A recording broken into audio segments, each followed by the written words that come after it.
नमस्कार. आजच्या आपल्या या विशेष चर्चेमध्ये आपलं स्वागत आहे. आज आपण काही प्राचीन ग्रंथांमधले अतिशय सखोल विचार एकत्र मिळून समजून घेणार आहोत. चला तर मग सरळ आपल्या आजच्या विषयाकडे वळूया. आणि प्रश्न अगदी मूलभूत आहे, पण तितकाच गहन, की दिव्यत्वाची खरी लक्षणं म्हणजे नक्की काय? हा असा प्रश्न आहे ना, जो हजारो वर्षांपासून साधकांना, विचारवंतांना, अगदी सगळ्यांनाच कुठेतरी विचार करायला लावतो आहे. बरं, या प्रश्नाचं उत्तर शोधण्यासाठी आपण आज एका खूपच पवित्र अशा आध्यात्मिक ग्रंथाची मदत घेणार आहोत. पाहूया हा ग्रंथ आपल्याला काय वाट दाखवतोय. आपण ज्या ग्रंथाबद्दल बोलतोय त्याचं नाव आहे श्रीपाद श्रीवल्लभ चरित्रामृत. आता हा काय नुसता तात्विक ग्रंथ नाहीये, तर हा एका दिव्य व्यक्तीच्या जीवनाचा आणि त्यांच्या शिकवणुकींचा संपूर्ण लेखाजोखा आहे. आणि म्हणूनच ना, तो आपल्याला अध्यात्म आणि दिव्य अनुभवाकडे बघण्याचा एक खूपच थेट आणि खरा दृष्टिकोन देतो. आणि यातली सगळ्यात इंटरेस्टिंग गोष्ट म्हणजे हा ग्रंथ केवळ सैद्धांतिक चर्चा करत नाही, तो आपल्याला एक अगदी स्पष्ट, आचरणात आणता येईल असा मार्ग दाखवतो. आणि तोच मार्ग आहे साधनेचा मार्ग. तर हा ग्रंथ काय सांगतो? तो म्हणतो की या मार्गावर चालण्यासाठी 3 मुख्य पायऱ्या आहेत किंवा 3 साधनं आहेत. पहिली, शास्त्रश्रवण. म्हणजे काय? तर ज्या पवित्र कथा आहेत, जसं की हे चरित्रामृतच, त्या पूर्णपणे एकरूप होऊन ऐकणं. दुसरी साधना आहे मंत्रजप, म्हणजे पवित्र ध्वनी किंवा शब्दांचं मन लावून पठण करणं. आणि तिसरी, जी खूपच महत्वाची आहे, ती म्हणजे योग्य कर्म. सोप्या भाषेत सांगायचं तर आपली जी काही कर्तव्य आहेत, जबाबदाऱ्या आहेत, त्या अगदी प्रामाणिकपणे पार पाडणं. पण इथे एक गोष्ट लक्षात घेणं खूप महत्वाचं आहे.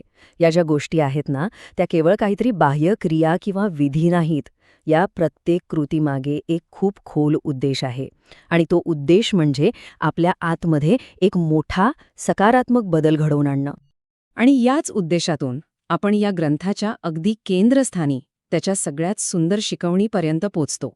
आणि ती शिकवण आहे आपल्या आंतरिक प्रकाशाच्या जागृतीचे. हा ग्रंथ आपल्याला अगदी स्पष्टपणे सांगतो की जेव्हा आपण या साधना मनापासून आणि सातत्याने करतो, तेव्हा काय होतं? तेव्हा आतमध्ये आत्मज्योती प्रकाशमान होते. पण हे आत्मज्योती म्हणजे नक्की काय? किती सुंदर शब्द आहे हा. हा एक संस्कृत शब्द आहे, ज्याचा अर्थ होतो आपल्या अंतरात्म्याचा प्रकाश, the light of the inner self. खरं तर हीच ती अंतिम अवस्था आहे ज्याबद्दल हा ग्रंथ आपल्याला सांगू पाहतोय. आणि इथेच आपल्याला सगळ्यात मोठा क्ल्यू मिळतो. म्हणजे बघा, दिव्यत्वाची खरी खूण म्हणजे काहीतरी बाह्य चमत्कार नाहीये, तर ती आहे एक आंतरिक जागृती, आपल्या आतला तो प्रकाश जागृत होणं. हा एक विचारच संपूर्ण दृष्टिकोन बदलून टाकतो, नाही का? आपण जे बाहेर शोधत असतो ते खरं तर आतच आहे.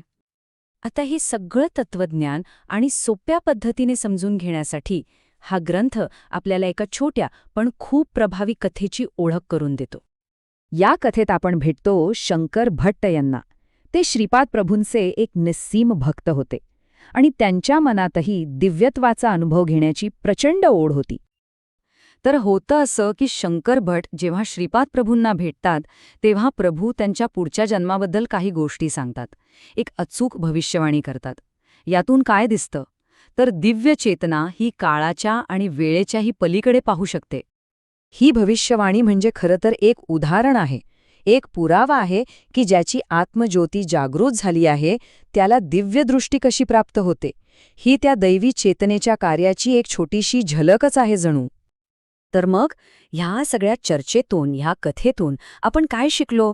चला, या सगळ्या प्रवासाचा जो मुख्य सार आहे तो आता थोडक्यात समजून घेऊया.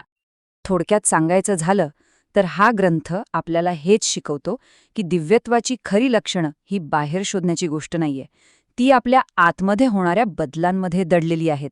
आत्मज्योतीचा प्रकाश हेच सर्वात मोठं आणि खरं चिन्ह आहे. आणि हे सगळं आपल्याला एका महत्त्वाच्या प्रश्नावर विचार करायला लावतं. आजच्या या धावपळीच्या आधुनिक जगात हे हजारो वर्षांपूर्वीचं ज्ञान आपल्याला स्वतःमधला तो दिव्य प्रकाश शोधायला खरोखर कशी मदत करू शकेल? विचार करण्यासारखा प्रश्न आहे, नाही का?